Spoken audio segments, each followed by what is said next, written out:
অন্ধ হয়েও ৩০ বছর ধরে দোকান চালাচ্ছেন আলী আকবর।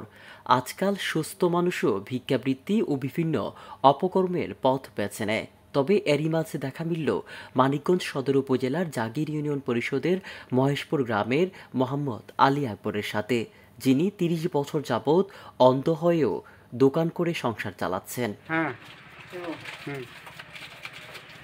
মাত্র ৩ বছর বয়সে তিনি দৃষ্টিশক্তি হারালে তার অন্ধত্বের জীবন শুরু হয়। ১৯৯৪ সালে, অর্থাৎ ৩০ বছর আগে, তিনি উপায়ন্তর না পেয়ে অন্ধ হয়েও শুরু করেন দোকানদারি। তবে ১০০ থেকে ৫০০ কিংবা ১০০০ যে কোনো টাকার ভাঙতি দেওয়া সহ একজন সুস্থ মুদির দোকানদার যা যা করতে পারেন, তিনি অন্ধ হয়েও ঠিক তাই করতে পারেন। ৩ মেয়ে ও স্ত্রীসহ মোট ৫ সদস্যের তার এই সংসার চলে টানাটানিতে। ৩ মেয়ের মধ্যে ২ মেয়েই বিয়ে দিয়েছেন তিনি। দ্রব্যমূল্যের ঊর্ধ্বগতির কারণে বর্তমানে সংসার চালাতে হিমশিম খাচ্ছেন এই দোকানি। এ অবস্থায় সরকারের কাছে চেয়েছেন আর্থিক সহযোগিতা। মোটামুটি ৩০ বছর, ৯৪ টাকা আর কি। ১৯৯৪ টাকা দোকান করতেছি। হাটে আসলে আমি হাটের সাইডের পরিমাণে আর কি বুঝতে পারি। সরকারি সহযোগিতা পেলে আপনার কতটুকু উপকার হবে? উপকার হবে মনে হয়, আমি একটু ব্যবসাটা একটু ভালো হলে একটু ভালো আল্লাহ চালাই চলতে পারবো। ৫ জন, ৩টা মেয়ে আর আমরা ২ জন। এলাকাবাসীর দাবি, সরকার থেকে সহযোগিতা পেলে তার জন্য সুবিধা হতো। দ্রব্যমূল্যের ঊর্ধ্বগতির কারণে সংসার ও দোকান দুটোতেই হিমশিম খাচ্ছেন তিনি। আস্তে আস্তে করে অল্প থেকে শুরু করে এই দোকানটা দিয়েছিল। তারপর এই মানে সাহায্য ছাড়া, কারো সাহায্য ছাড়াই তিনি নিজে নিজে নিজে থেকে এই দোকানটা দিয়েছিল।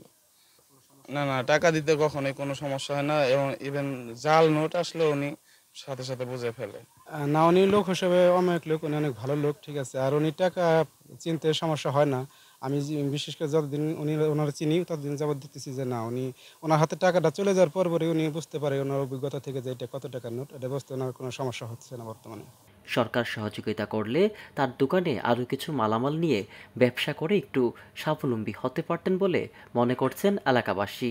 আমি ইতিমধ্যেই জেনেছি যে তিনি আমাদের প্রতিবন্ধী ভাতার আওতায় একজন সুবিধাভোগী এবং প্রত্যেক মাসে ৮৫০ টাকা হারে ৩ মাস পরপর তার নগদ মোবাইল নম্বরে ২৫৫০ টাকা করে তিনি ভাতা পাচ্ছেন।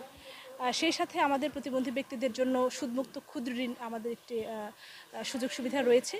তো তিনি যদি আমাদের উপজেলা অফিসে যোগাযোগ করেন তাহলে আমরা তাকে এই প্রকল্পের অন্তর্ভুক্ত করে নেব, এবং সেই সাথে আমাদের কিছু আর্থিক সুযোগ সুবিধা আছে। আমরা চেষ্টা করব তাকে সেই সুবিধাগুলো দেওয়ার। আমাদের সমাজ কল্যাণ পরিষদ থেকে এককালীন অনুদান দেওয়ার সুযোগ রয়েছে। আর আমি চেষ্টা করে দেখব আমার উপজেলা নির্বাহী অফিসার আমাদের ইউনো স্যারের সাথে কথা বলে তার বিষয়টি যত দ্রুত সম্ভব সমাধান করে দেওয়া যায় কিনা। মানিকগঞ্জ থেকে সাইফুল ইসলামের প্রতিবেদন, আমার বার্তা।